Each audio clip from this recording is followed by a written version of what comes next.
جیسے ایک روایت کا مفہوم ہے کہ کوئی بھی انسان اللہ کے سامنے سے قدم نہیں ہٹا سکتا جب تک وہ 5 سوالات کے جوابات نہ دے دے۔ پہلا سوال زندگی کے بارے میں ہوگا کہ کن کاموں میں گزار کر آئے۔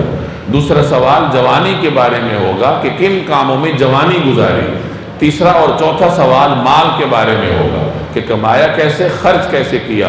اور 5واں سوال علم کے بارے میں ہوگا، جو ہم نے تمہیں علم دیا تھا اس پہ تم نے کہاں تک عمل کیا ہے۔ تو اس قسم کے سوالات جوابات اللہ تبارک و تعالیٰ کی بارگاہ میں انسانوں سے ہوں گے۔ تمام انسانوں کو صفوں کی حالت میں طبقات میں تقسیم کر کے کھڑا کیا جائے۔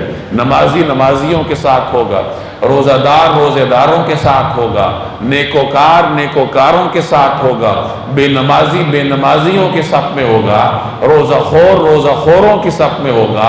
اللہ کے باغیوں کو ایک جگہ جمع کیا جائے گا۔ اس طریقے سے اللہ تبارک و تعالی حشر کا میدان قائم فرمائیں۔